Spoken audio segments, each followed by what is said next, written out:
It's Grimes time. I'm back.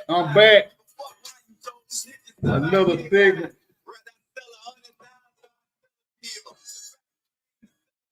What y'all doing on this good Monday, man? Y'all know who do this for real, man. Like, subscribe, and share right now. Like, subscribe, share to my YouTube GrimesTime show. I'm back. It is football season, man. It is officially here. And y'all know usually how we kick it on Mondays, me and T.O.D.D., man. If y'all rocking with GrimesTime, man, do me a favor, man. Y'all sure to see y'all personal page on y'all story, because the StreamYard is kind of, you got to do it. It's kind of different. I can't tag people, send a notification. I can just share it. So like it, share it, tag it to your page if y'all rocking with us, man. I got my boy T.O.D. coming on, man. He got a juggernaut this weekend. We're going to talk about that, and then we'll talk about a couple of topics outside of the football is going on around the city, stuff like that, man. Let me try to share it to my thing, man. But a couple notes I want to give us some couple people. Shout out having some events. You got Donuts with Dads, my boy Corey Green over there in the South, man. He having Donuts with Dads August 28th, which is I think Thursday. Donuts with Dad, any kind of donation, donuts, orange juice, whatever y'all want to donate. Good cause. Reach out to Corey Green, one of my viewers on GrimesTime. Also, my boy Mike Thomas. I don't know why these basketball coaches don't know it is football season, but that's my guy, that's family, hometown Calvert, Texas, head coach at Denton High School Broncos. They got a Denton Bronco Invitational this weekend. They got a lot of hoop teams coming on, you know what I'm saying? So that'll be a good event for out there in Denton. And I'm gonna give my boy KK, Kevin Harris, Blaze, semi-pro basketball team, and they want to turn the king of the course, Oak Cliff. They want to turn me. Salute to you, my guy. You know what I'm saying? He want to get on the show one day, but I told him I have to explain who he is, and it ain't basketball season. So maybe basketball season, it Blaze, they doing their thing in the semi-pro basketball. You make him come on, but I just have to explain who you is right now. But good luck to y'all, my boy. You know it's all love with us, man. So that's that, man. But I got Todd coming on, man. Y'all like, subscribe to the groups, man. T.O.D. Let me send this man a link because he get tech savvy. You know, let me share it to my stream and everything. There is a couple of high school big games matchup this week, man. I want to talk about, and I'm gonna get to it, man. When we get to the thing, a couple of high school matchups, big key matchups this week. That's going down, man, and we're gonna talk about it. We're definitely gonna get to it and talk about some of that. Hopefully, Todd can talk. I see your T.O.D. I'm finna bring him on, but like I say, sure to y'all pay. Yeah, Tour Track Club. That's only one man I know. They got to be Lonzo Tut trying to get grimy. Tour Track Club. I'm used to seeing Lonzo Tussin, man. All this Tour Track Club, man. What did he do, man? You spygating, man. That's my boy Tut, man. The real representative of the Texoma border, Alma and all that. That's his region, man. I mean, he covers them people real. He stand on business behind them people, man. So do not play with him about that. Like, structure. I'm glad my boy T.O.D. on, man.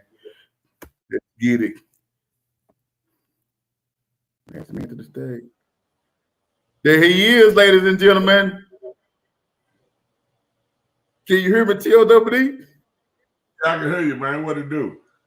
Man, say like you're echoing, man. My voice just rumbles like from my voice up high. Oh, man. The people been asking, where is Todd? You know, I say, man, I got to give him a high school roundup coaches in, man. Give him a platform. You know, Todd already hot. And then, you know, I know you got a little contract with the dude. I don't know what y'all, they tampering with my man. So you Nah, know, nah, Dub don't mess with me, man. You know.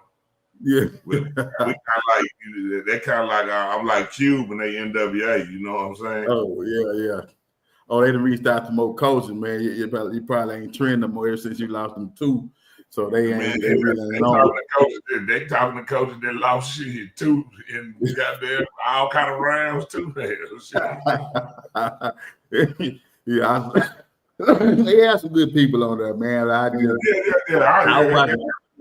I see they had the boy from more front of it. I thought they was gonna ask him about the Blunt situation, but I just, that ain't.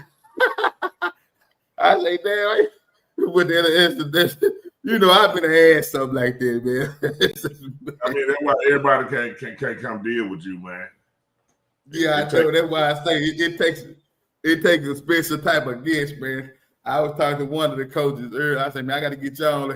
He said, man, I watch every week, but man, you might get me fired. One of my college coaches. I got a couple college coaches coming, man. I'm trying to get my boy Gil with on. I got my boy. I'm trying to work with that, man. But you got a juggernaut this week, man. I wanted to get Coach Gaston on today, man, but he said the time constraints. He said he wouldn't have time. But he did tell me that if I'm there Friday when they pull up, we can get it on the interview. But I'm supposed to be in Boulder this week. Georgia Tech opening day on Friday night. You know what I'm saying? The prime time era continues. The post-Shador, post-Travis Hunter era starts Friday. But they, y'all got a big juggernaut, so I didn't get. He said he wasn't gonna be able to do it, but I did text him. I told him, I say, hey man, stop coming for understanding. I say, man, them people predicting the upset. He sent a little handshake back. I told him that I can't make it up. I say, ooh, so I don't know if I help you write a check that you can't cash because it was rough. It was rough last year, you know what I'm saying? But this is a big week, Coach. How you been preparing for the week, man? How you feel about your scrimmages so far, the 2 scrimmages? How you feel about the scrimmages? You feel like y'all could have improved or did something better? Or how do you feel? What would you grade yourself if you just had to give yourself a grade from those scrimmages? I'd probably say like a C+, like in the C area. You know what I'm saying? I feel there's some stuff, I know we got to get better at, from the kids and the coaches, all of us. But, like Cedar Hill, like, they not like, people look at it because they may didn't go to the playoffs, but you can put a lot of teams in their district that's not going to qualify for the playoffs. That could be some solid teams. So, Cedar Hill is not a team that you can take lightly or take for granted. They got some good stuff going on over there. But at the same time, I don't feel, we didn't have our best out. We didn't have our best out in that particular day. You know what I'm saying? So, that's what scrimmage is for us to learn to get better and improve, to game 1 and then keep building for game 1 and hopefully game 16.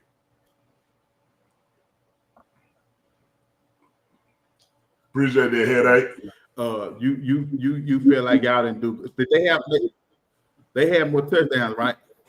They probably did. I wasn't even keeping track of that, but I think they may have scored like 1 more touchdown. Yeah, me either. I just I kind of lost track. I mean, it would look okay, but it's kind of hard when you get the second and third team and you get the mixing, and it's kind of hard to get a good scale on what's what. You know what I'm saying? If it ain't 1 versus 1. What you think y'all could improve on? I think we gotta be better just all the way around as a team. Just executing, doing the little small things right. The stuff that most people take for granted. Like a lot of fundamental stuff. Not having blown assignments. With coaches, we got to put the kids in the best position and allow them to just play at times and not be thinking. So the basic stuff you go through every year at this time. We can go out there and look like world beaters, but that don't mean we be ready neither. You know what I'm saying? I like it because I know we got stuff to work on. And the kids, now we can relate back to going against somebody else finally, so they can get an understanding on what we need to do to improve. Right. And you think Cedar Hill will be a playoff contender? You think there was a good scrimmage for that? Yeah, I think they're gonna be. I think they got a chance to get in. Right now, if I was just to say, I would say they'd be fighting for that fourth spot. And that's a tough fourth spot to get in. Yeah, it's a tough. Yeah, that's a tough district. That's a tough one. You got your depth chart and everything already solidified for the week, or you still trying to fit pieces, or they won't be solidified till like week 1 or week 2? You trying to figure guys out? No, I mean we kind of know what we're starting with. Things can change throughout the season, but pretty much we had a body of work from the spring to the summer, through the fall camp. So, what we're going to go in with is what we've assessed and see is what's best going into week 1. But just like, things change throughout the season. So, just because somebody a starter right now in week 1 don't mean in week 5 they're going to be the starter. That's outperforming. Right. And your biggest void you had to fill was what position? Biggest void, I was saying probably quarterback, just the quarterback position, because we've had a guy that had been playing for 3 years.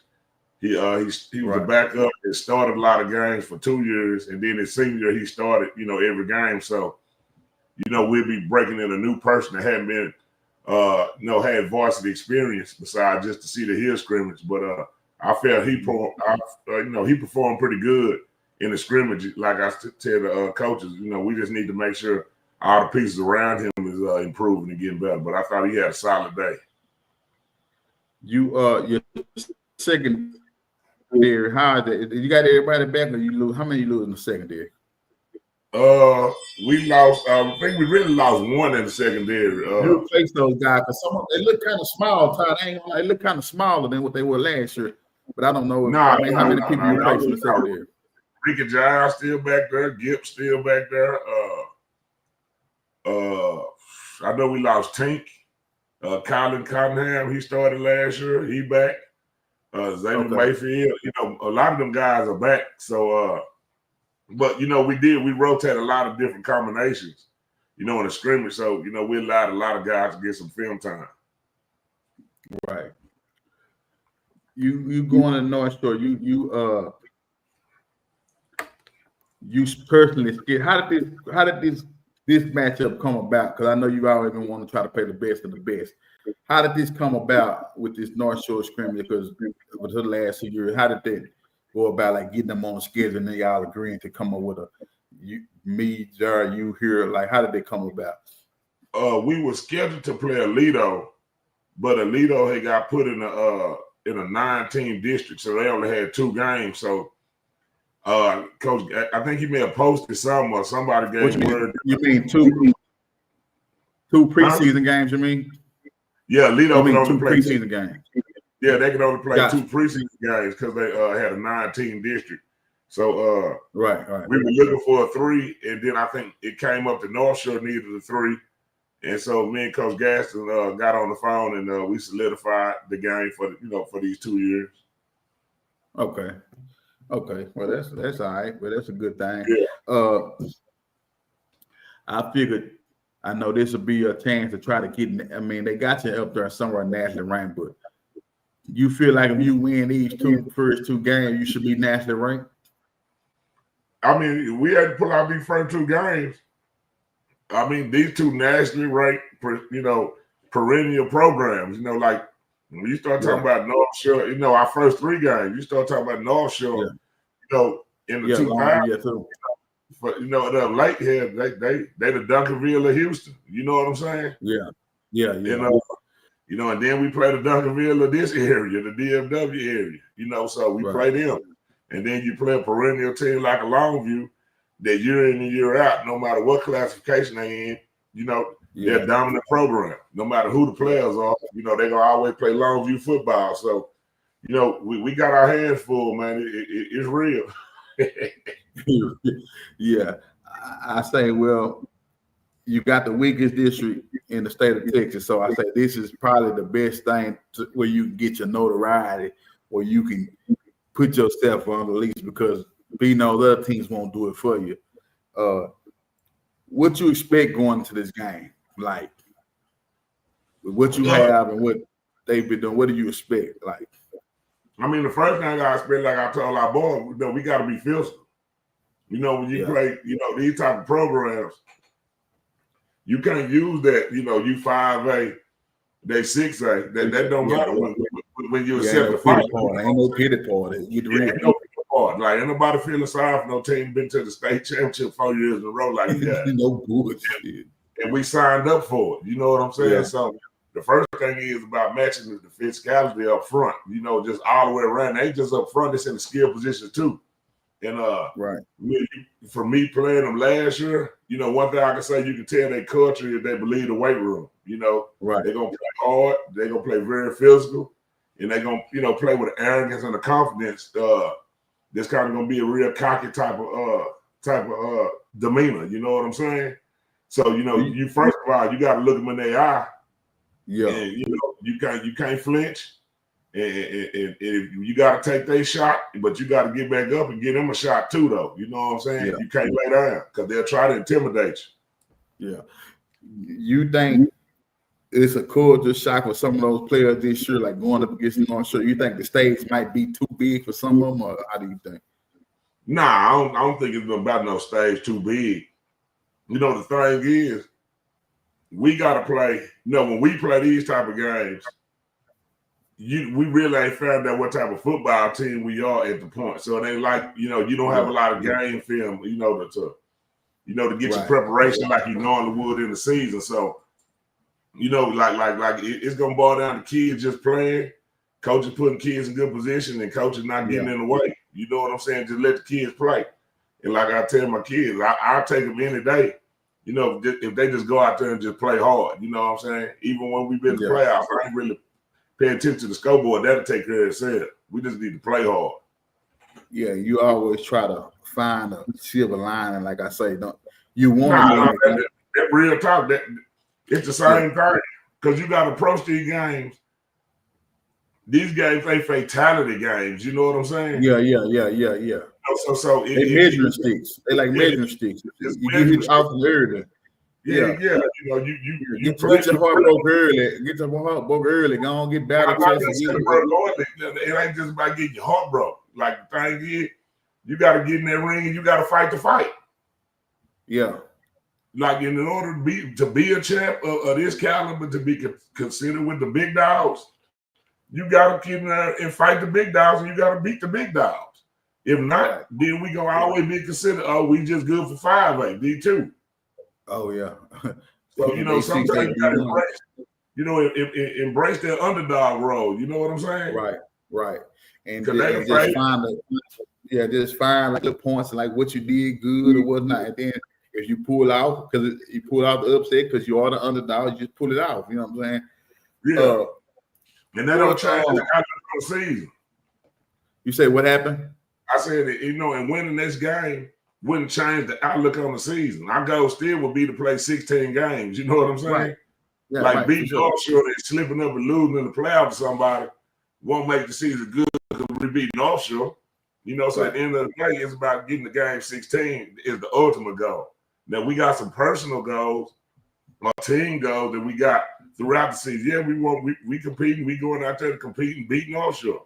We going out there to compete and beat Duncanville. We going out there to compete and beat Longview. That's our goal. I look at how y'all, like over the years, y'all had a ground and pound mentality pretty much. And a lot of time, a lot of y'all games, they might start out slow and people get gung-ho with it, but then y'all just pound as third or fourth quarter gone and their physicalness so, and then y'all just wear a team down and they just get out of hand. Yeah. Do you think, like looking back on that first quarter last year, you think y'all made force with force, y'all stood in the paint, and then they forced it, took over early second quarter to where it just got ugly, y'all made mistakes after mistake, or it just what went wrong, it just unraveled? I mean, it was like a boxing match. I thought we had a good first quarter. We could, we kind of control the pace of the game.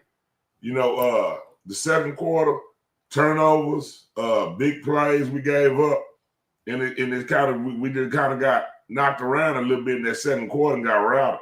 But I thought the kids did do a decent job of regrouping, after halftime, and that's what I gauge my team on too. Is after halftime, did they just come out there and lay it down? Or even though we were down, did they still keep playing? And I think that's another. A champion gonna keep playing, with a championship character team gonna keep playing even when things ain't going their way. And that I was proud of that aspect of it, but I was disappointed in how we performed in the second quarter. Right. My thing is this. They scored 35 in the second quarter. Yep. How do you prevent something like that from happening?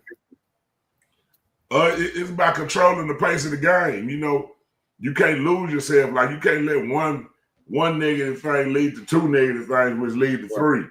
I gotta find a way as the head coach to, like sometimes call it, like get that TO to get us back resettled and refocused instead of just taking the flurry of punches that we took in that game. Yeah. So then we gotta keep our composure and kind of just settle down and execute. Let's get back to something we feel comfortable doing, and let's just go out there and execute. I think that's the key, in them type of situations. Y'all didn't score. We didn't score. What is it going to take to score this season, man? Shit, get the ball across the line. So y'all didn't get past the 50, right? No, we got inside the red zone a couple times. One time we were down inside the 5, and we got a false start penalty, and then it backed us up, and we missed a field goal. Another time we got down there inside the red zone and wasn't able to capitalize. So, we had the ability, or we had the opportunity to present ourselves with times 2 score. We just didn't capitalize, and it just didn't go our way. And that time you got a new OC in Herman Johnson. Yeah, Herman Johnson. You got a new signal call. You got a new play caller and a new signal caller. Herman Johnson, then you got a new quarterback. Mm-hmm. What's the expectation? You know what I'm saying? You got a different game plan last year than last year, or is it something similar? Or are they two different style coaches? It's similar, but at the same time, Herm more of a gun shooter at times. You know what I'm saying? Yeah, he won't wear it out. Yeah, at times, you know what I'm saying? So it's a fine line between doing stuff a little bit different or going off the grid. So I think right now it's going to be our time to find that fine line. You know what I'm saying? But at the end of the day, we're going to be South Cliff. We're going to be what this program has been since I took over. And we going to run the ball in order for us to be successful. What's our 80-20? What with Herm being who he is, I know he's always been a gunslinger. Want to throw it out, even back when he was at Bill, back when we was in high school and stuff. How do you manage that? How do you control it? Hey, run it. Because that's y'all identity. You know what I'm saying? Yeah, but I think some of them are predicated on quarterback play too. I think this year we got a quarterback that can make some throws that the last couple of year quarterbacks may not have been able to actually make. So I think first of all, I think now we got a guy that can make some throws. He can make throws better than Kopecki. Yeah. No. This kid got the ability. He got some good arm talent. He got some very good arm talent. A lot of times Kopecki was pretty good. I thought he had a pretty good. I'm not saying he wasn't good. I'm saying this kid, passing wise, had better arm talent. Kopecki was also, could kind of help out in the run game a little bit more than this kid could. But this kid, so he's not dual threat really, or he kind of. He's not. You wouldn't classify him as a dual threat. Now, in situations, can he run? Yes, he can run. But he's not a guy that we finna just go out there and just have a bunch of quarterback runs designed for. Right. That makes sense. So do you got a certain game plan? You try to control the clock, or do you try to go blow for blow, or do you try to make it reputable? The thing, my thing is, when we lost 38-0 last year. We play this game a series at a time. Not we ain't playing the 48 minutes. We playing a series at a time. And then what we want to do is make sure every quarter is competitive. And if every quarter is competitive, that means in the fourth quarter, we've got an opportunity to be in a football game and got a chance to win. We just can't let the thing get away from us early, like it did last year in that second quarter. So now our goal is let's get to halftime in a competitive football game. And then once we get out of halftime, let's get to the fourth quarter competitive football game. And then let the chips fall where they may for the fourth quarter. So it's broke up in segments of how I think about it.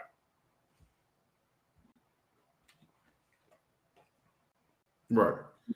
How do you approach practice this week? Do you kind of go, is it physical this week? Or is it like, hey, let's just relax on practice because it's going to be a physical game this weekend? How do you approach practice this week? Our approach started on Saturday. Saturday was the first day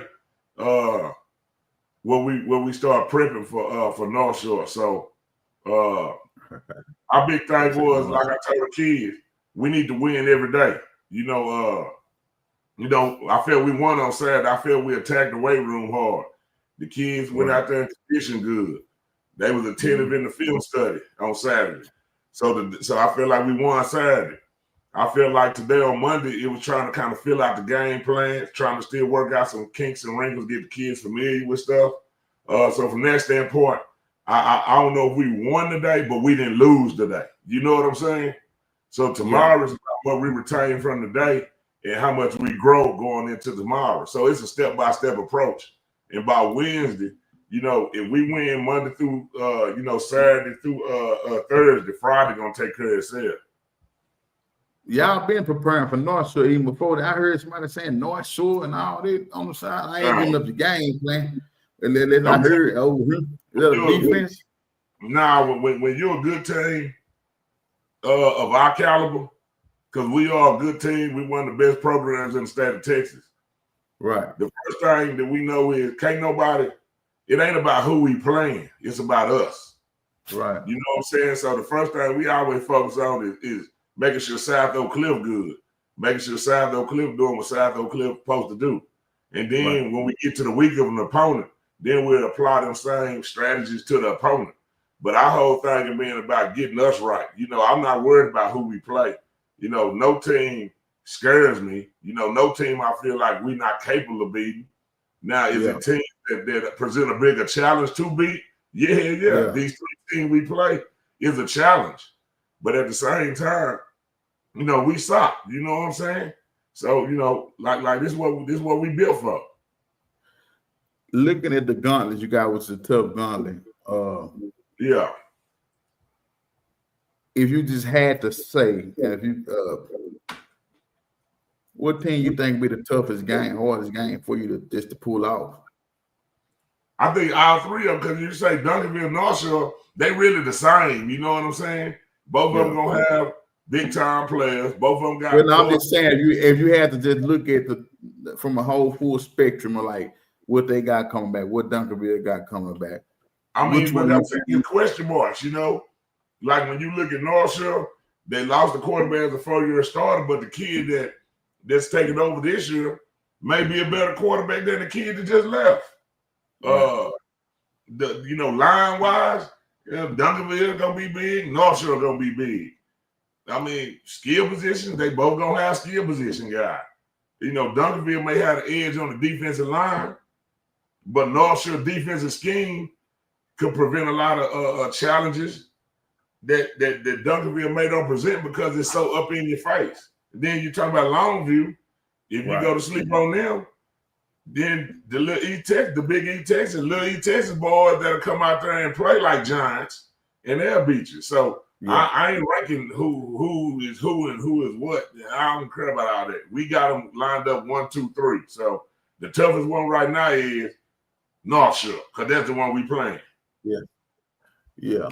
Okay, that makes sense.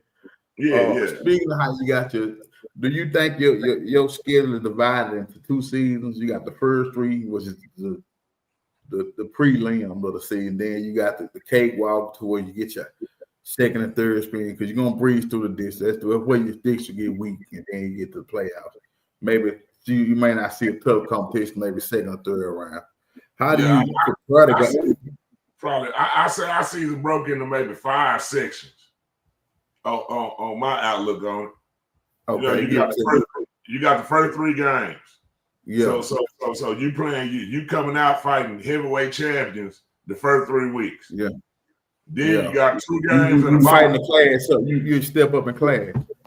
Yeah, step up in class on paper, but culture wise, we fighting within our class. Like we supposed to be playing Duncanville. We supposed to be playing North Shore. Like we that caliber program. We just got to get on the field and do the shit. Right. So then you got the 2 district games and a bye week. So that's like the second season. Then when you come back, we got 4 games. That's the third season.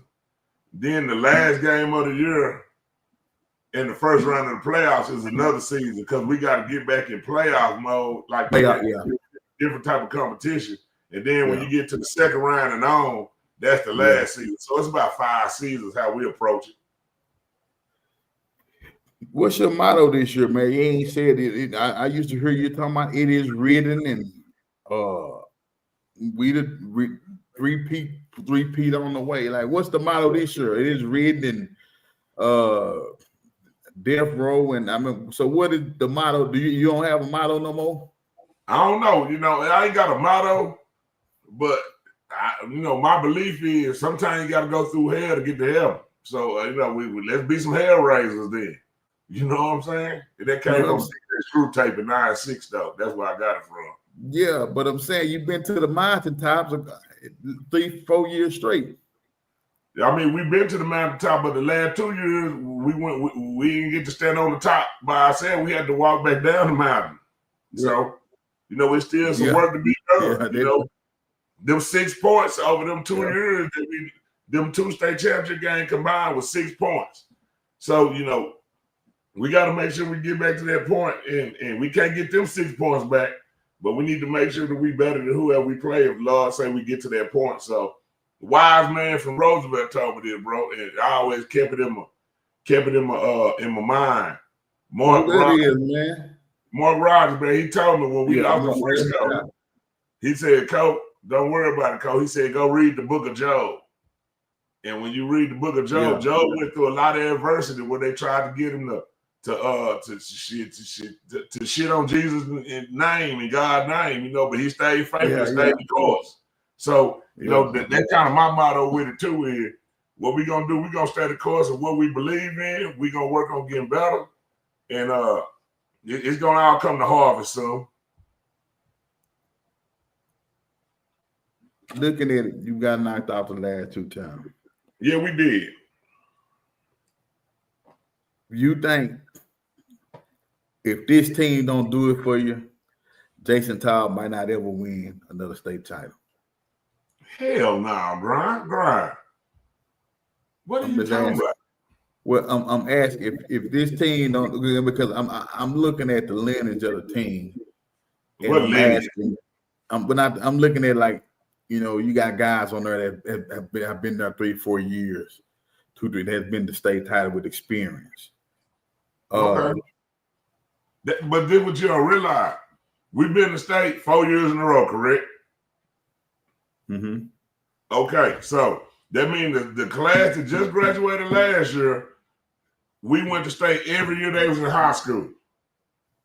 So this senior class right now, they've been in the state 3 years and this their 4th year. So if they keep it going, so the underclassmen behind them, it's got the same pedigree. Well, like I know the pedigree. Yeah, I know the pedigree and the recipe. All this should stay the same. But I'm saying, you look at it like you got these guys have been there. Toledo won state in 1998, and go tell me when their second state championship was. Like, we on a faster pace than what Toledo pace started out at. So I'm saying, like, we fine. Like, as long as the administration stay the same, as long as the culture of the staff stay the same, whether I'm there or gone, whether it's somebody within that thing. You said gone? Yeah, because you never know what you got left. I don't know. But I'm saying the culture It's about the chemistry, the culture that's been established. You know what I'm saying? Like Kimber basketball. Damn, my Wi-Fi. Does it really matter who been the coach the last 20 years? It's still the same results, the same expectation. Yeah. So that's what I'm saying with side football. Right. As long as nothing catastrophic don't happen, we gonna still be a perennial contender until who knows when. I look at and I always ask you this. I look at people like I talked to Gilbert the other. I look at like Gilbert, Coach O, and all the other guys that have moved on up to the next level and stuff like that. Does Todd ever see himself going up to either high classification or the next level? Man, I don't go to sleep. I ain't thought about it. I ain't entertained it. I mean, I'm really fine. You know, I can't never say what can't never happen, but it ain't nothing I'm pursuing or nothing like that. If I stay where I'm at right now for the next 15 years, I'm good. If I stay 5 more years, I'm good. So, you know, like it ain't about that. My thing is doing what we supposed to do today. I ain't worried about tomorrow. This Todd don't.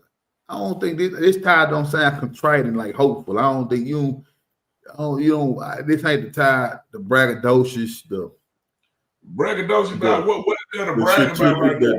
The top. Well, I know. Like I say, it ain't nothing to brag about. You left out of Texas State in the last 2 years in pain. So I'm just saying, like, most people go. If the pain was losing in Texas Stadium, then my pain is better than most people happy moments. Well, that's a good point too. I can see that. They're like somebody like shit. Your best days. I mean, your best days is my everyday. Yeah. So that can't bother me. I'm good. Well, yeah, I understand that too. We resurrected something that ain't nobody thought they were gonna see in their lifetime in Dallas ISD dealing with football. Right. Like I went down there. I saw your trophy. They got the trophy in the athletic department. I was down there today. Yeah, I got the trophy in my house. Yeah, I know. They got one down there too. Yeah, that's a replica. I went and got my pass today, so I'm official now. Hey, you want to see the real one? Oh, they got a replica. I figured that. They was one for 2021 though. Yeah. They got. Oh man, boy, if he dropped the trophy, it's gonna be over with. They look the same till Double D. They'll add a 2021. You don't got the one from 2021. They got that one. Yeah, okay. You can buy more trophies, but it's only one. They got the one. They got the one from 2021. You don't got that one right. Man, do you read? What the other one at? What you mean the other one? I don't want 22. I want the first one. Okay, what the second one? The second one, man, they at the school. We got a 21 and a 22 at the school. And we got you jack for that one? Why you jack for that one at the high? I thought it was personal. They know you got that one up there. Yeah, this is historic, but this gonna be a museum piece. Nah, they need to be at the school high. Talk for the people. We got a 21 at the school high. The district bought multiple. Oh, okay. Yeah. You know, you can buy. You know. Everybody else, like that's the original. Oh, it's OG. That's the one that like this. Oh, okay. Yeah, that's my baby. You say what? That's my baby. Yeah. So you got to get back, right? No, we got to get better tomorrow. Like I ain't get back no matter. We got to be better tomorrow. Yeah, you gotta be better than mine for sure. We know this there. But let me ask you this here, Tilda. How many times will you try to get at it, you just can't get it? Like, man, enough is enough. I can't know. Get it. In my that commercial, how many licks does it take to get to the center of a Tootsie Roll Pop? The world may never know. I don't know. Oh man, we gonna keep going. We hear these analogies and metaphors. But that's the real life. You had me quit telling me how many times before I say Like how am I supposed to know the answer to that? Well, I'm just saying because I know at some point, a coach get tired losing, get tired into the clip and getting knocked off. Like, you know what I'm saying? So like I hate when people say that. How somebody gonna be tired of you saying getting to the championship and losing, but people lose in the first round, second round. Some people don't even make the playoffs. Right. Why they shouldn't be tired then? Well, I mean, because it's like some people, especially when you consider the inner city, and especially around the area, in the Oak Cliff area schools, some of the coaches, like the schools, Carter, Kimball, like you have to be content with the growing pains that come with it, and then you have to be content with small victories. And when I say that, I mean like improving with what you got.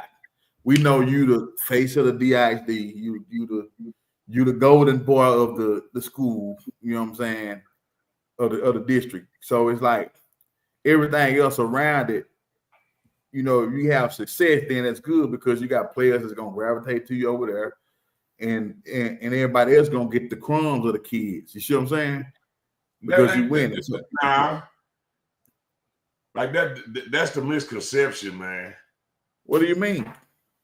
I'm saying Dallas is surrounded by a bunch of charter schools and a bunch of other districts. It's all somehow connected.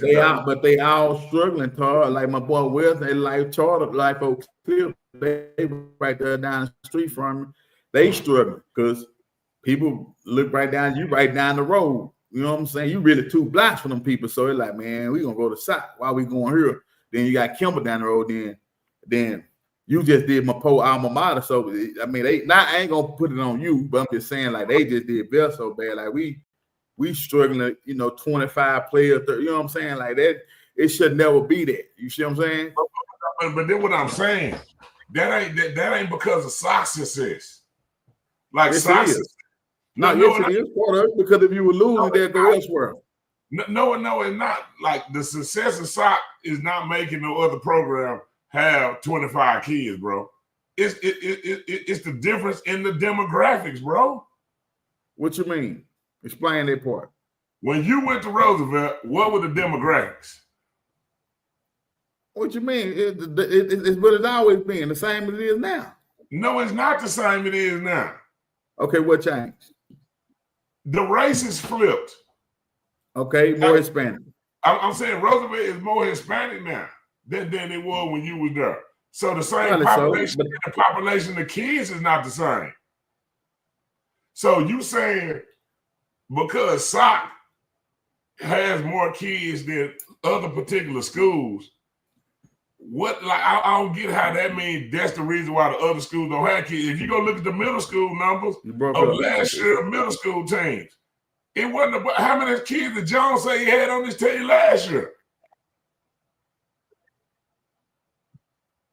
Like 17 or something, 18. So I'm saying, so you mean to tell me if those 17 kids went to Roosevelt, what would be the difference? And I don't know what the 17 kids went. Some of them went, but they won district. He said they won with the team. Well, I ain't gonna just say. But what I'm saying at the high school level, what difference would that make as far as how many kids they have? The overall numbers for football in the district is down, period. Your numbers are down from last year.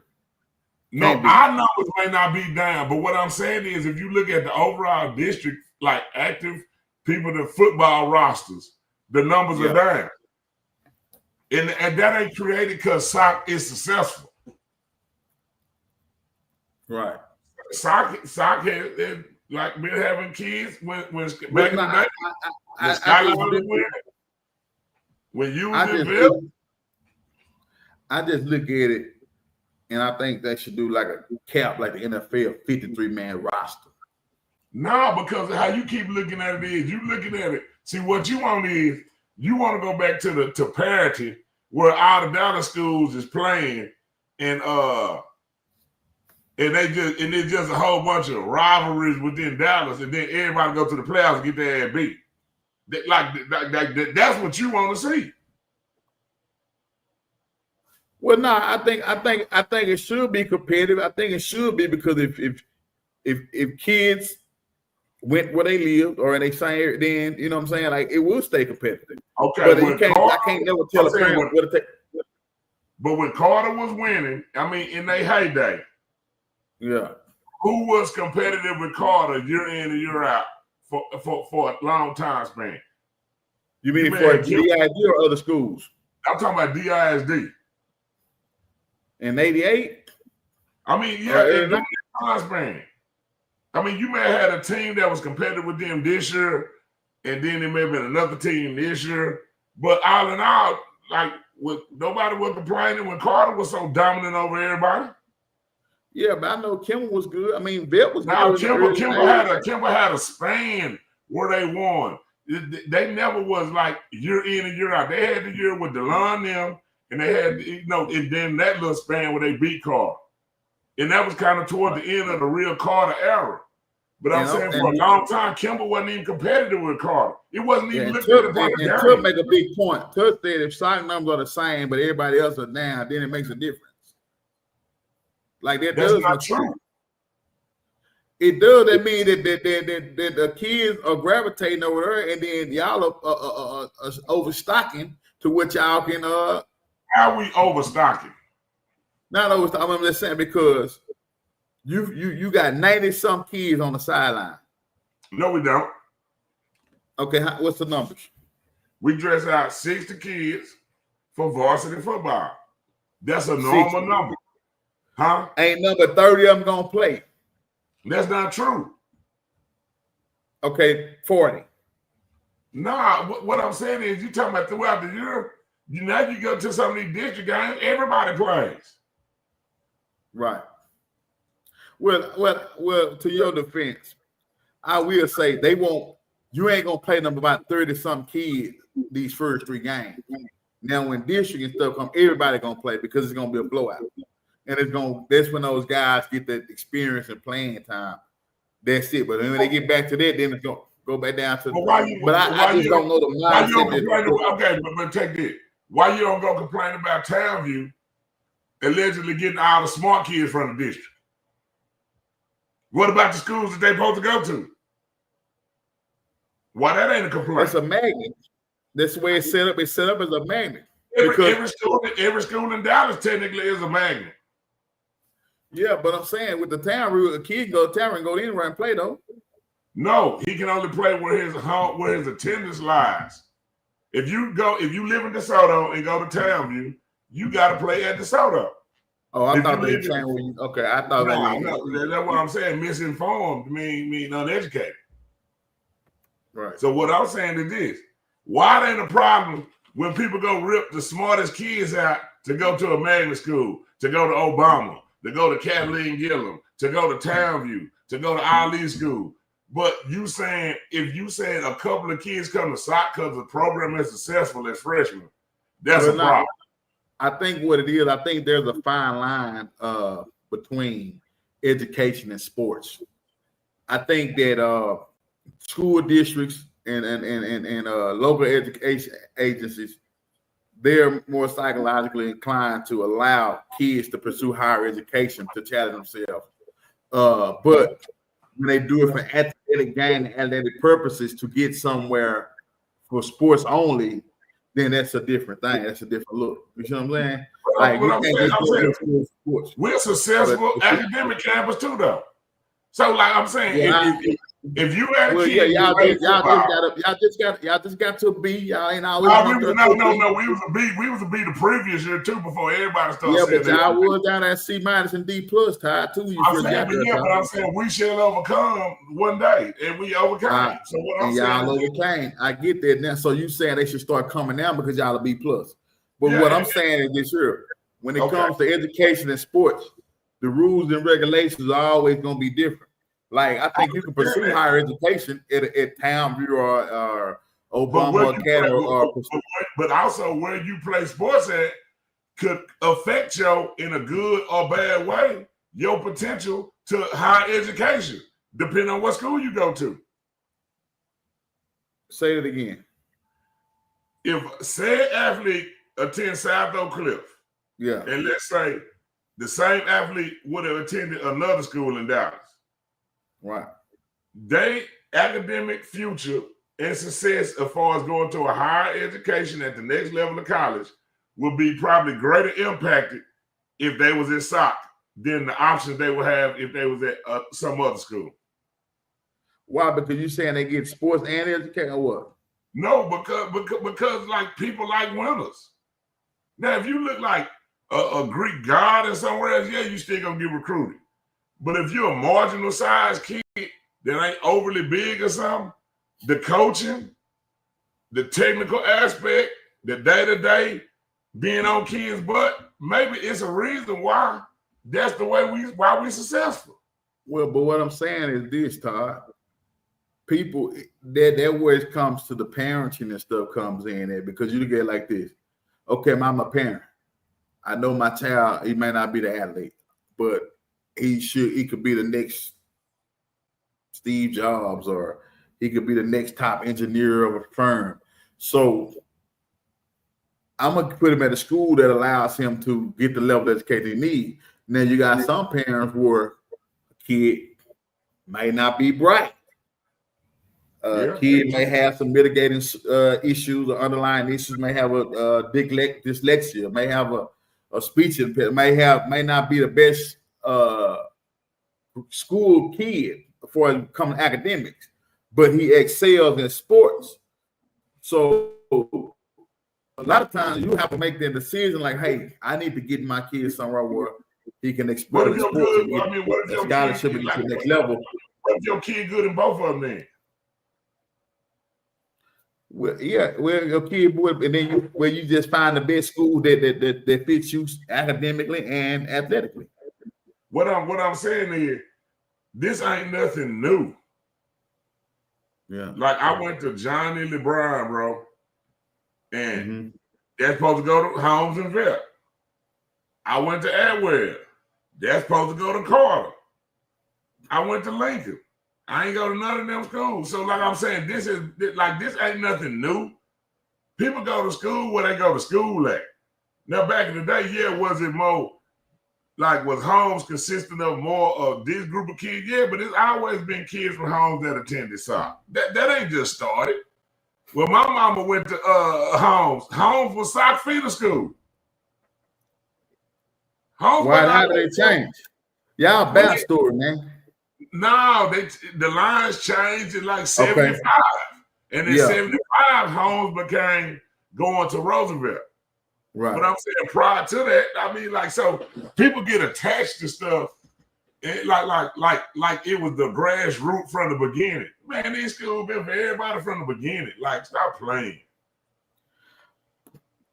I'm saying TLWD. I'm saying this.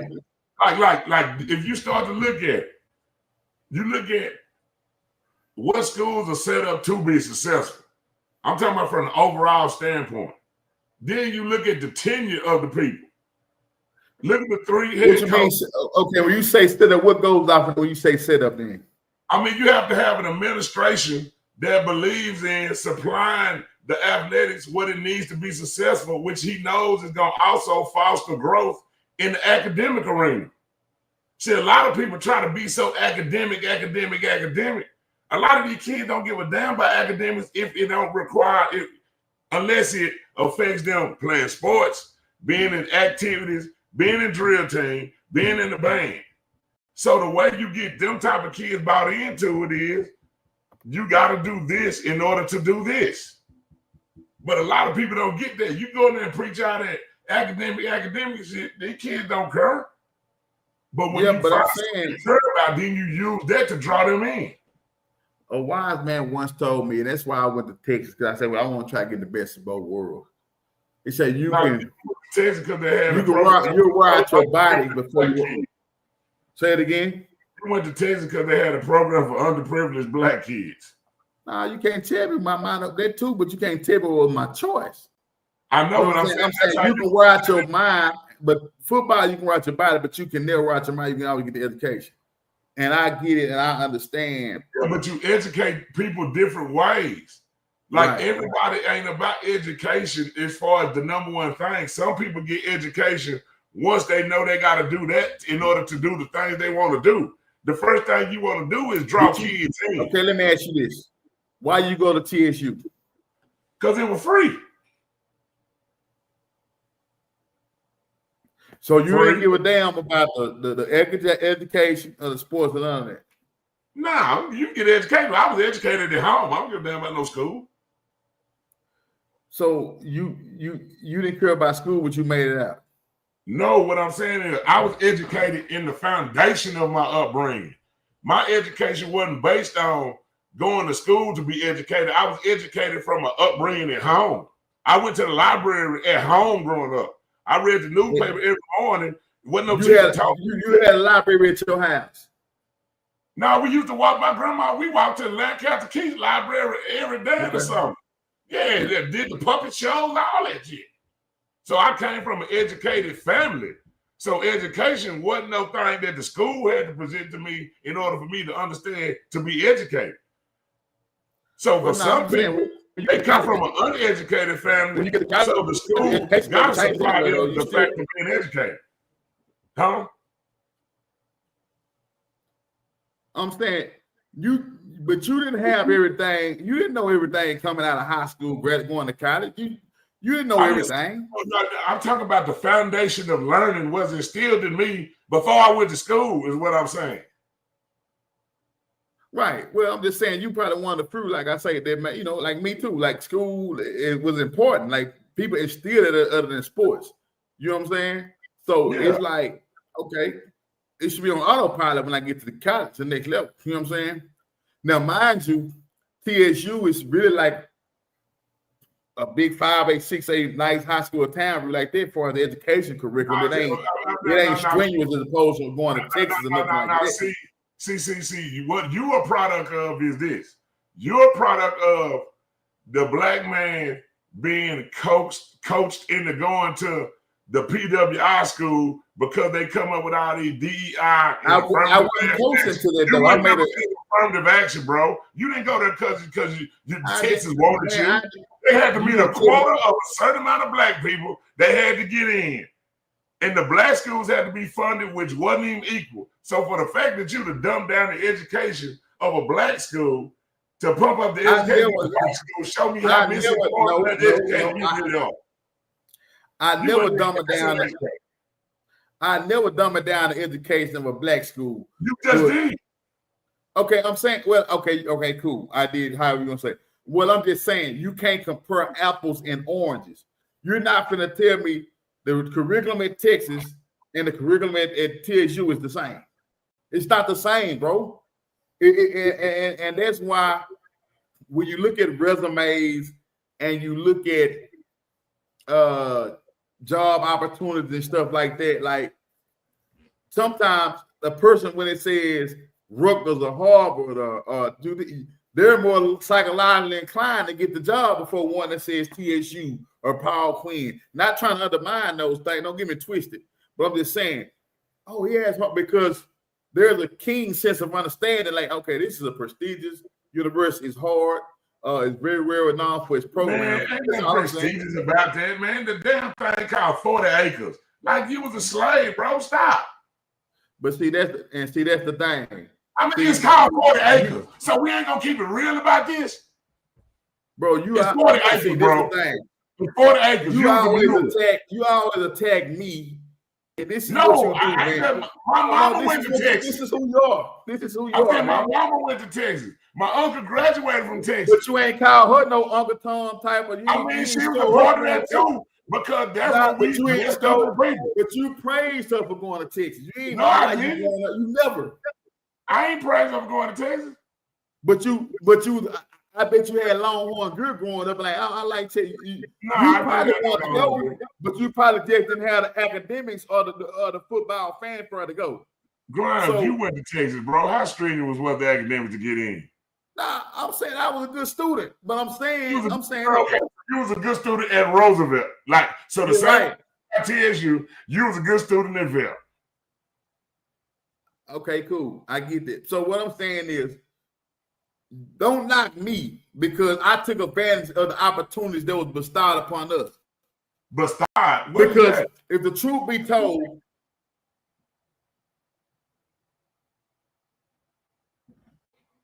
no. Man, if the truth be told, you would have been the text if they had the top 10. I can't hear you. Your audio messing up. You on Cricket? Or you would have went to a PWI. But it's like you got a problem with PWI. No, I don't. I got a problem. No, my problem is this. When you try to make the education of a PWI so much better than a black school, the education ain't no better. You did. You just said like going to a black school, like going to a 5A, 6A school. That's what you just said. Okay, I did. But I'm saying though, you always make it about black and white. No, I'm making it about reality. What I'm saying was, you keep talking about the fact you went to Texas, and I applaud you for going to Texas. I didn't say you. What program did you go to Texas under? There was a top 10% of the presidential scholarship. You know what I'm saying? They invited me to walk on. So I was going to go to Stephen F. Austin. I was gonna go to a black school, but I said, I want to go higher. Okay, go ahead. Now, so why is that considered higher? But okay, that's fine. That's your belief. So you were 10% in Roosevelt. We're the flagship school of the state of Texas. Why is that higher? It's higher. No. What I'm saying, you was in the top 10% in Roosevelt. Yes. So you wouldn't have part of a program that was just, if you make in the top 10%, you can come to Texas. Even if your school, was like an HBCU high school, huh? Okay, let me ask you this. You shunned me on that. Okay, because and I get it, I can understand the frustration because these opportunities wasn't readily available back when you was in high school. I get it, I understand. I graduated like 6 years or 7 years before you. Yeah, but they didn't have that. They didn't have the top 10%. I don't think. Man, yeah, they did. Stop thinking. Like, okay. So you want? So why you doesn't get in the top 10% then? You want that type of student or what? No, I want to go. I went to school for free. Okay. Top 10%. That everything I paid for in Texas because top 10%. Well, majority of it was if you get the president. Majority ain't all. I'm saying everything was paid for me. I was good. Yeah, but I'm saying me going to Texas don't make me no better coach or do what I do no better than if I went to TSU. I didn't say that at all, sir. But I'm saying that's what I'm saying. Yeah, but it's like this though. How can I say it? Which you respect the player, you ain't gonna expect nobody to play 6-man over a big 6A school, right?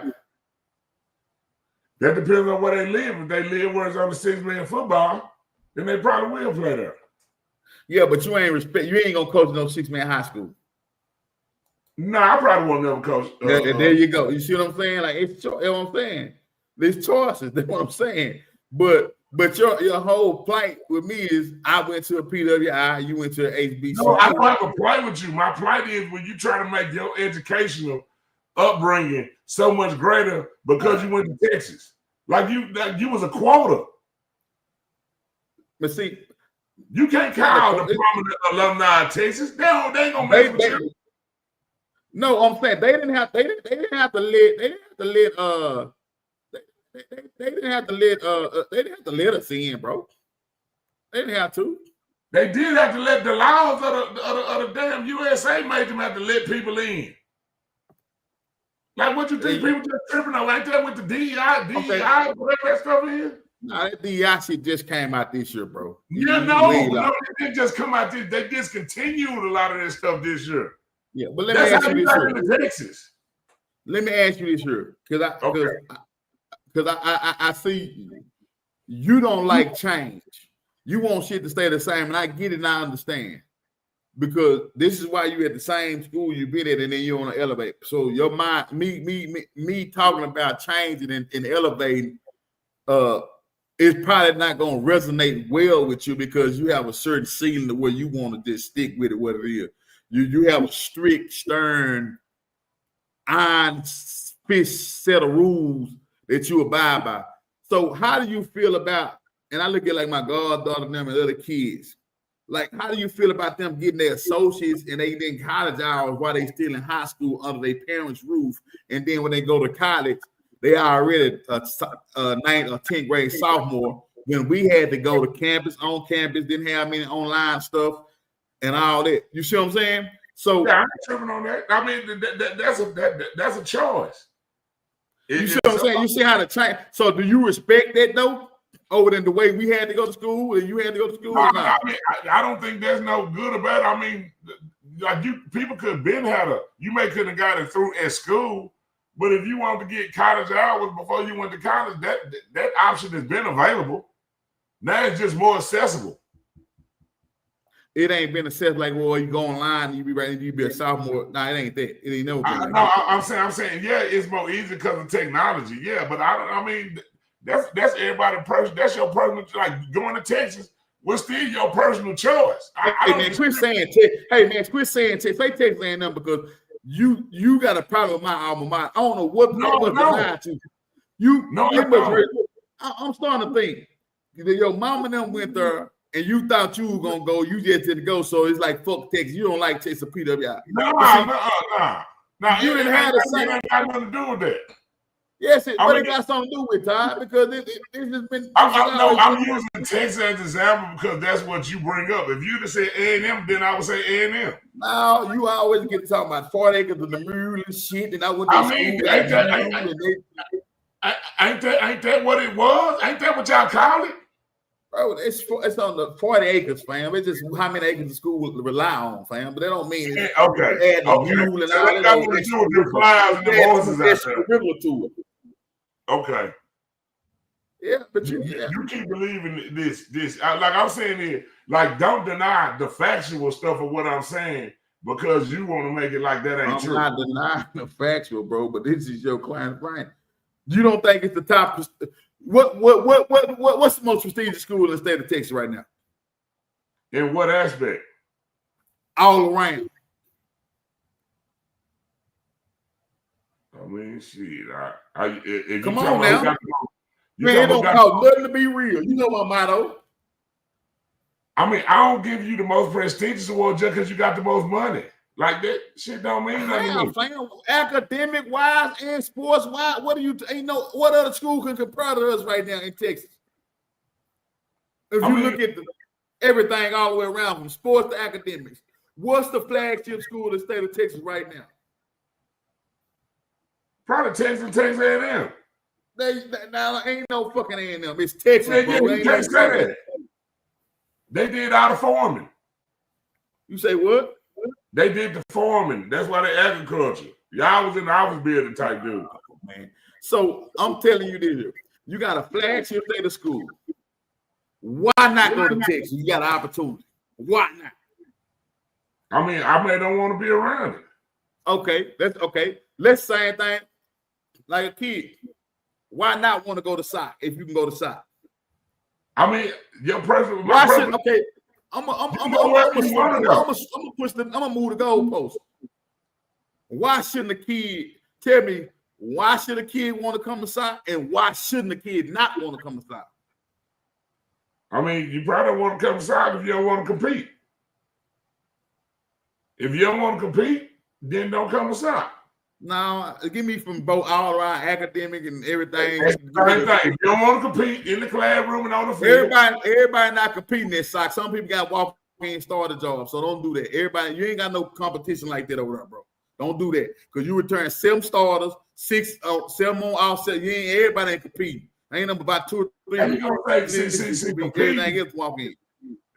Competing is a mindset of an approach of how you do things. You don't have to be better than somebody to compete with them. Right. You're right. So that's what I'm saying. Like a competing mindset is sometimes a lesser talented player may be better because they're more consistent. Right. So, you gotta stop that, bro. I'm just saying. I mean, like, soccer ain't the reason why no other schools in Dallas is deemed as not because so if you look at Pleasant Grove though, if you look, soccer ain't affecting Pleasant Grove because it's too far out of the jurisdiction. So what's the reason for their numbers down? I'm saying, so if their numbers are down, what's the reason for that? Because you got schools like Mesquite, and those people Garden. I'm saying them schools were there, have been there for decades. Speak like the schools. Like, let's take the kid, for example. I don't know if you can speak. The Marquette kid just transferred to Langston. 3 schools in a year. Yeah, I don't know nothing about that. I mean, I read it I saw something online, but yeah, I saw it. Yeah. I don't know about it. I'm just saying, and I know how people.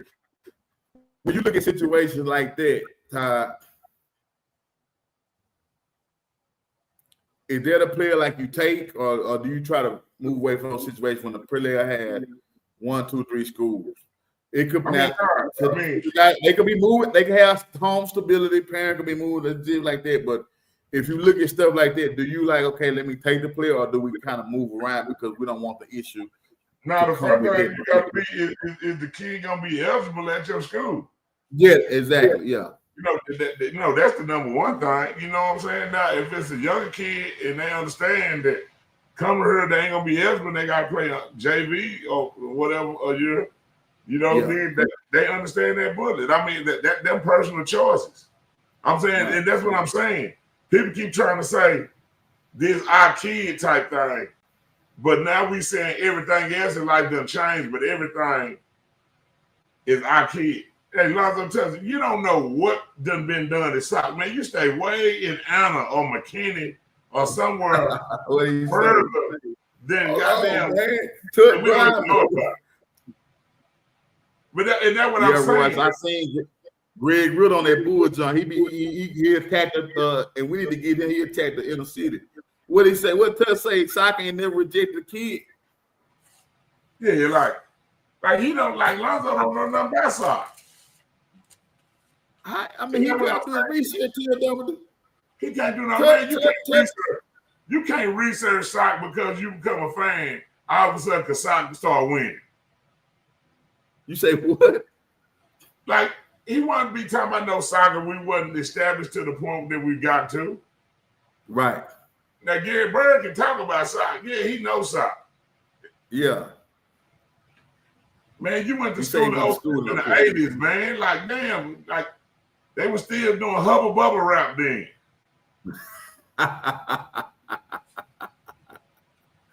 Man, y'all got to stop. But that what they do, bro. What they try to do is not everybody try to say this my kids shit. Man, ain't no kids, ain't nobody kids, bro. Like, stop all that. Ain't nobody kids, man. Like, you mean like when a kid blow up, they try to say that they responsible for. No, I ain't talking about that. It was my boy. He told me the wolf. They do out here, man. But no, what I'm saying like this. I'm saying how you be using homes, for example.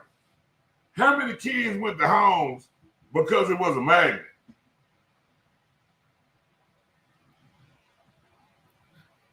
A few. No, I think they went because they're in the area. No, like every kid that went to a lot of kids went to homes because it was a magnet coming up. So now, if the kid go to homes but stayed by Samuel, you mean now people gonna say, "Oh, that's a Velt kid," or "That's a home because he went to homes." Like this stuff, like I'm telling you, I'm living proof of this. I stayed in South Dallas, and I didn't go to a South Dallas school until I was in high school. So who kid was I? Was I a Velt kid because I went to John and LeBron? Was I a Carter kid because I went to Atwell? Or was I a Lincoln kid because I stayed in South Dallas? It's out whatever the demographics say, whatever the zoning say. That's what you are, wherever you live.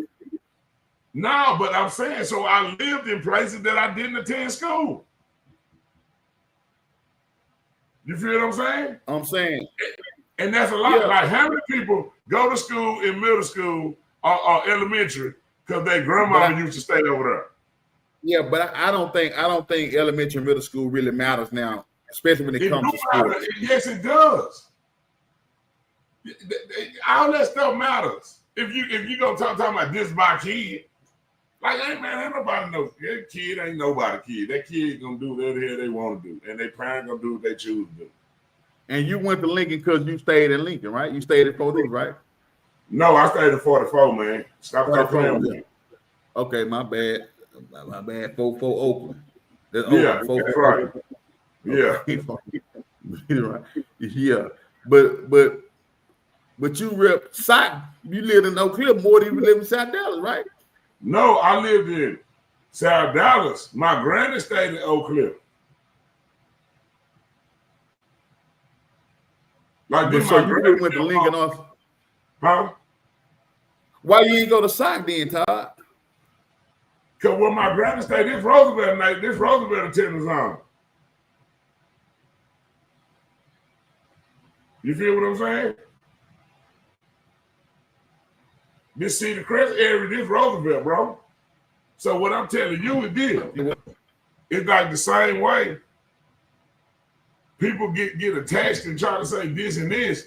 But like, man, ain't nobody attached to nobody, bro. Like, you gonna go to school, you want to go to school. It's just like how many kids when Skyline was successful, even going back to the 80s when they was successful, how many kids was coming from Oak Cliff going to Skyline? Right. Everybody, like a lot of people was.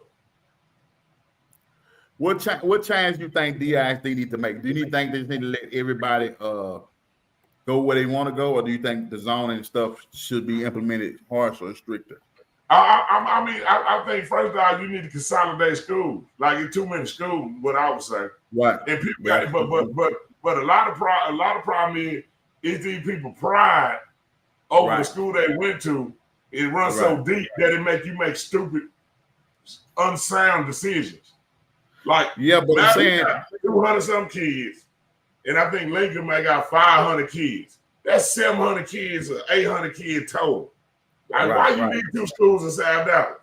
That makes perfect sense. So people, they'd rather see their school stay open if you got 3 kids walking around than be smart enough. And now you done invested all this money in under enrolled schools. Yeah, I would have thought Lincoln and Madison would have probably merged by now. I really would have thought they would have just made it one school and you make it one campus, rename it like they've been renaming everything, and then use the other campuses for something else. And I mean, like if you start looking at, like, based on the history, Carter under enrolled, Hutch under enrolled, Vilt under enrolled, Kimball under enrolled. Right. Like, it's just too many. It's overpopulated.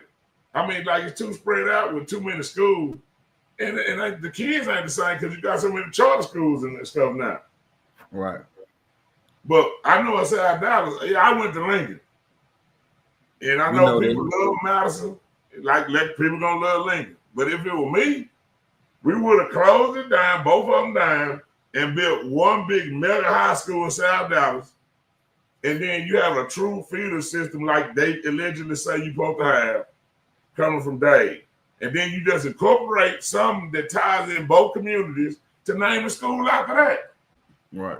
Now imagine if all the money you finna invest in Lincoln, all the money that they done invested in Madison, imagine that they'd about a big plot of land over there and really been able to build a school the right way, where you can put the true facilities up, where you would have space. Now you still building on a lot that was built in 1930 something, and you landlocked too hard. Right. So, like, to me, it only makes sense, but people ego about where they went to school. Yeah, it's gonna be like the rest of these black schools that all lost their names and disappeared in history too. So she might well just build one big school named South Dallas High. But that's too much like right though, you know what I'm saying? Would you go back and coach over there in South Dallas High? They did that? Probably not, because at my point of my career, I coached the Lakers. I did what I wanted to do with Lakers. Everything but win the state championship. So yeah. I mean, I think you use Lincoln as a launching pad with your career to get where you are today, which is nothing wrong with it. I use it as a launching pad. Hell, I worked my ass off. Todd, you didn't pop. People didn't know who Jason Todd was until you got the Sox. Yeah, but that ain't true to an extent. But it's just like the dude don't know chicks want to holler at till they realize he got money. Yeah. Now you cute. You know what I'm saying? So yeah, that's what it is. Yeah. Like it what it is. I ain't tripping. But those that know well.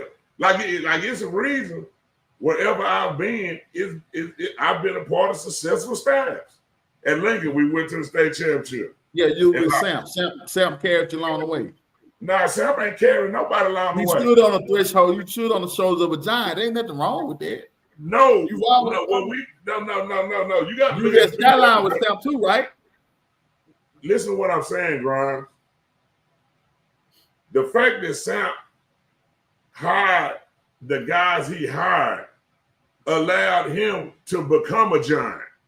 Right. And from him being who he is, that allowed when we all branched out, we took pieces of what we helped to build him, and other people helped make us. Right.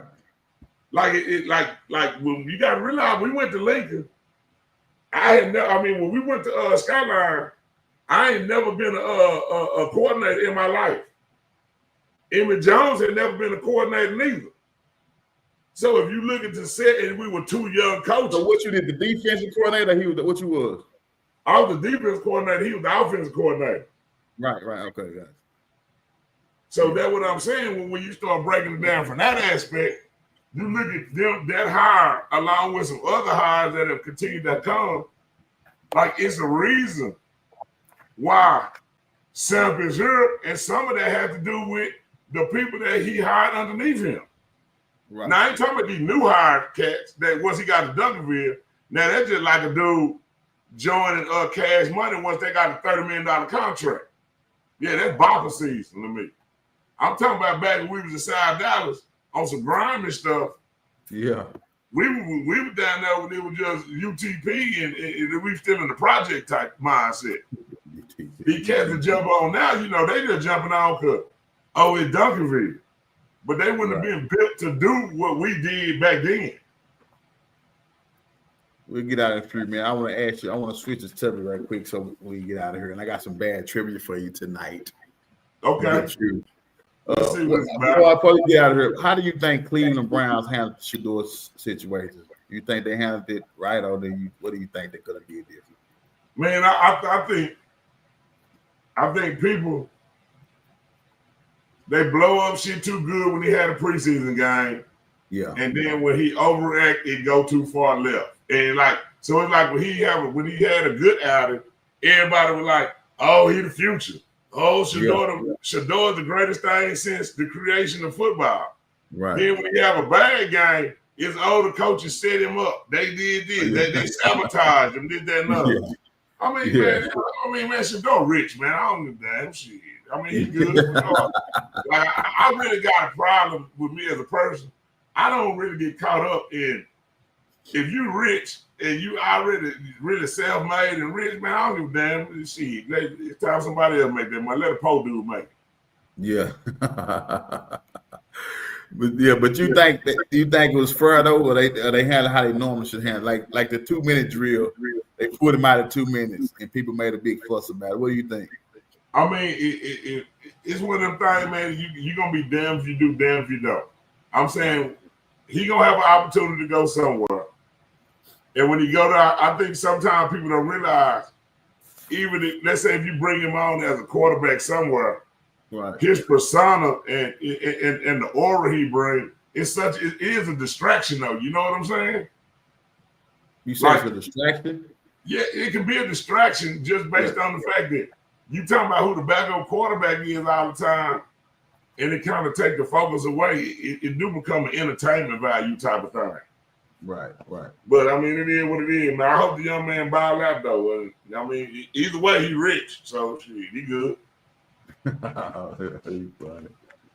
I want to get your. I'm gonna do my predictions third. I want to get your predictions on a couple games, like Okay. Lancaster versus North Crowd. Who win that? Man, what I'm gonna say is this: with Lancaster not having a scrimmage this past week due to the situation they had with the young man that passed away, yeah, I probably gonna have to lean toward North Crowley in that one. North Crowley. Yeah, I'm gonna go with North Crowley.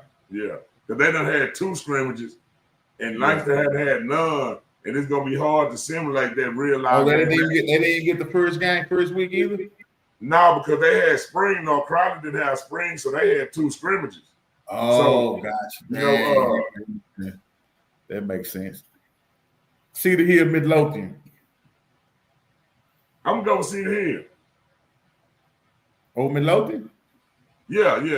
Old Midlothian. Is that because no Ward on your staff? He your decoy, that's his brother head coach, or that's just a? No, I'm gonna go with Cedar Hill because I think Cedar Hill gonna beat Midlothian. Are you?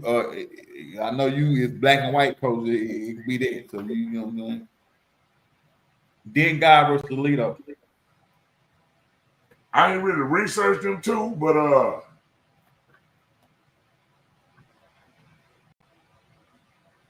I wish I knew how the game went last year. I think it was a close. I think they went about field goal, so like a touchdown or something like that. Okay, I'm just gonna ride with Toledo. I'm gonna ride with Toledo. They my cousins. They've been a thorn on your side. No, they ain't been a thorn on my side. I'm 2-1 versus Toledo. What the hell you mean? Okay. I beat Toledo in 2004. Beat Toledo in 21. Lost to Toledo in 18. So what the hell you mean? I'm 2-1. Argyle versus Frisco Lone Star.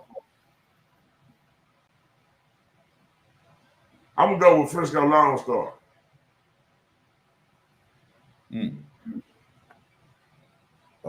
You got Anna versus Argyle Liberty Christian. That's Jason Whitten, right? Liberty Christian, Argyle Liberty.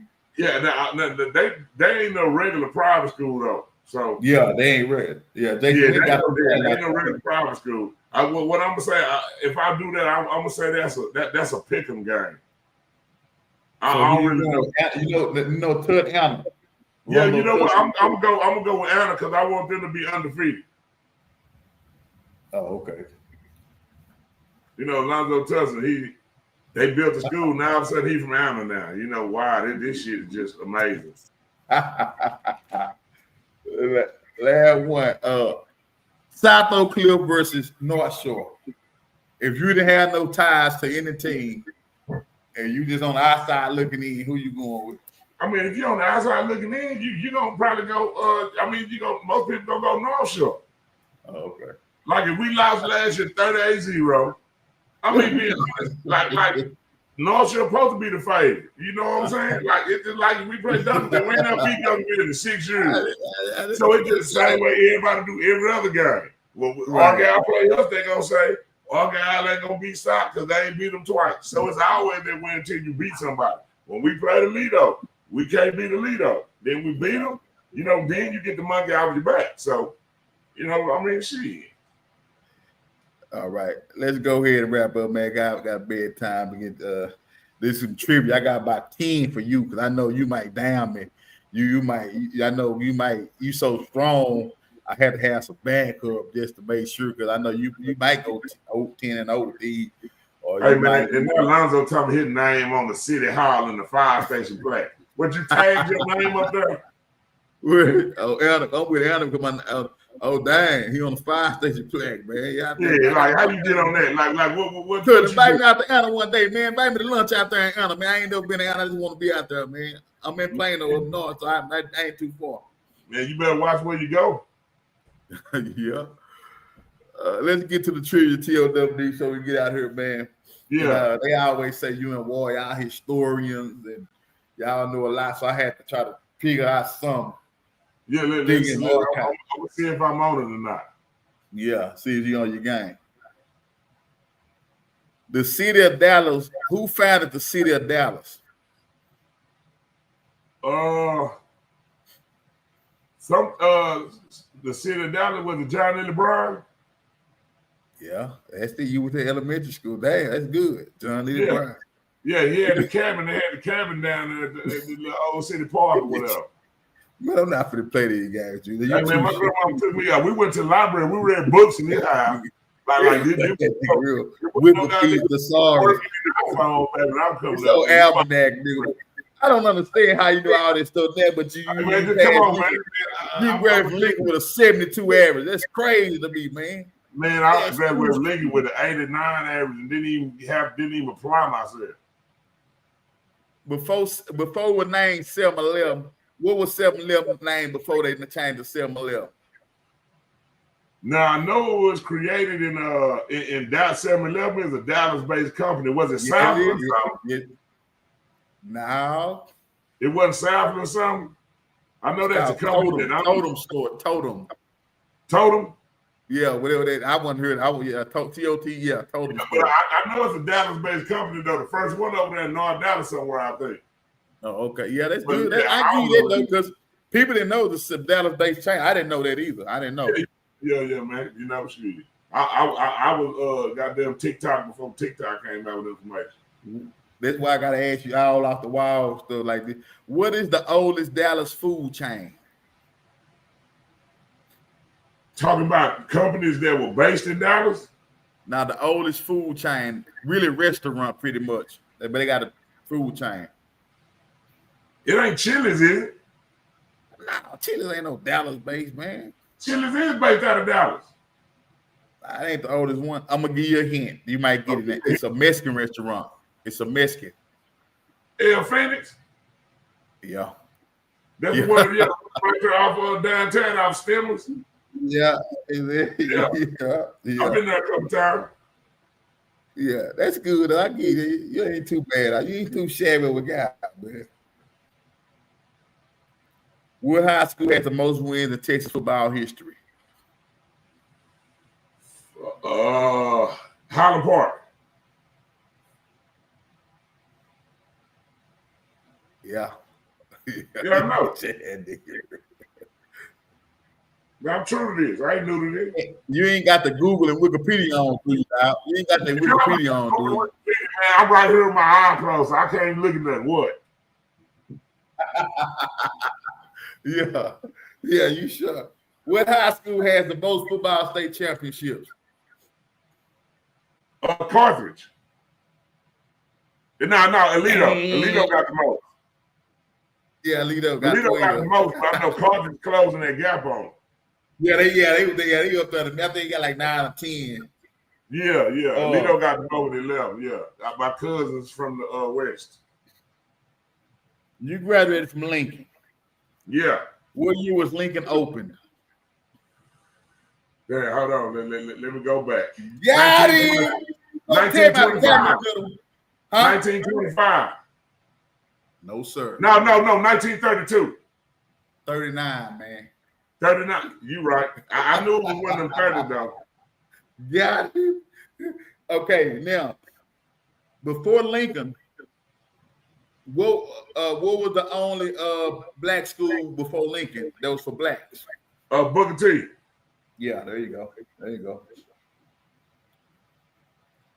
What school was Dr. Willie Fred Johnson at before he came to SOC? Comstock. And where he pledged cap at? Texas A&M Commerce, the Hammer chapter. And yeah, he did. And where he pledged at? It was called East Texas when he went though. I know, but I'm saying it's the same school. But I'm saying now it's called East Texas. You know, huh? Now it's called East Texas A&M or something. They done changed the name.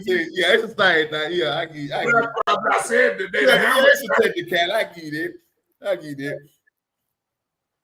Which NFL team is the only team without a logo on his helmet? The Cleveland Browns. Yeah. What NFL team only has one logo on one side of their helmet? The Steelers. Nah, this nigga here. What's the only team in NFL history to go undefeated in the regular season and playoffs? The Dolphins, 1972. That's a good deal, man. What year did the Cowboy last win the Super Bowl? Brad Switzer, 96. Yeah. What NFL player got the most Super Bowl rings? Charles Haley. No. I think Brady. No, I think it's Brady. I would go Brady. It may be somebody else, but I know Haley got 5. Hey, but who in the background, man? You got somebody in the background, man? I ain't got nobody no background. What you talking about? It's Tom Brady. Yeah, that's why. Yeah, I got you. I'm gonna tell you this: who the only person in NFL history to win 3 straight Super Bowls?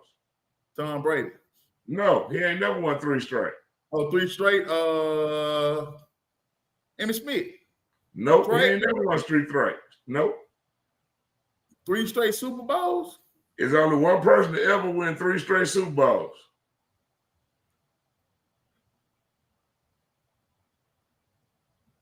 Three straight? 3 straight. It's only one person to ever do it. It got to be. It's an offensive player or defensive player? A defensive player. It can't be Prime because Prime won with the 9. Nah, ain't no Prime. He ain't got no 3. Yeah, he got 2 back with the Cowboys and 1. Yeah. That's a good one. Defense? Ken Norton, man. Ken Norton won the Niners, then came with the Cowboys. Nah, he won with the Cowboys first, did it? I mean, he won 2 with the Cowboys. What college Ken Norton come out of, Todd? I think Ken Norton from California area, UCLA. USC, man. I know come out of California, though. Who was the NFL all-time sack leader? All-time sack. You better get this if you don't know all. You know all this other stuff. Ain't no way you missed it. I'm trying to think. Is it Reggie White? Who is it? Bruce Smith. Okay, I can go with that. They're in the same era.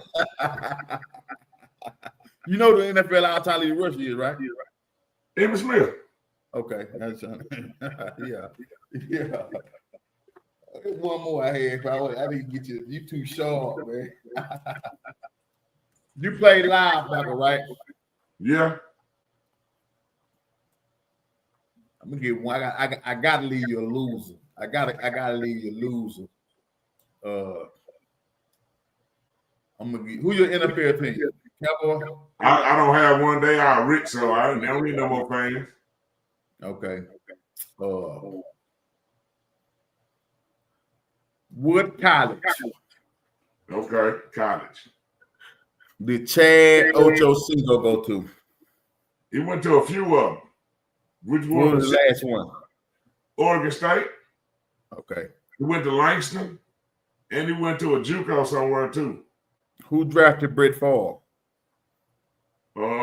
Drafted Brett Favre. So I'm guessing it wasn't the Packers. Oh, it was the Falcons. Mm-hmm. I'm bad, man. What college Shannon Sharp go to? Savannah State. Walter Payton. Jackson State, man. Joe Montana. Joe Montana went to Notre Dame. Played 1979 Cotton Bowl. What number he was? What number did he wear? What number was Montana in college?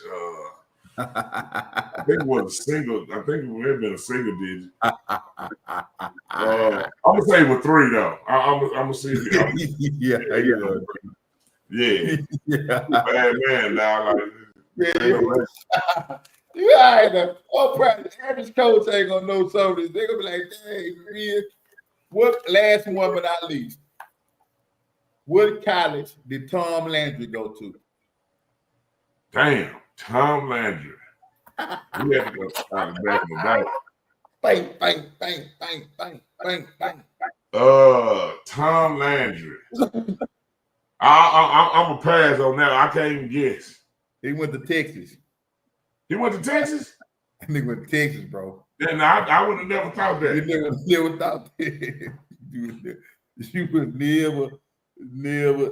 And I was right. Ken Norton went to UCLA, man. UCLA, yeah, he went to That's UCLA. what I said, bro. You talking about I was wrong. Talking about USC. He coached at USC. Yeah, he went to I'm thinking about the other cat. What's DB? Hall of Fame. Running Lott or something? Running Lott, yeah. Yeah, Running Lott. Yeah. Running Lott. Yeah. Yeah, man, it was good, man. I let you occupy my brain for a couple hours. I'll forget back on that film, bro. Yeah, go get back on the film, man. Appreciate the hair dogs. Good luck to you this week. Chilled over there. We told all right, you, man. See the word of KK, man. We like it. This is another segment of Grind Time. Man, I appreciate y'all tuning in, man.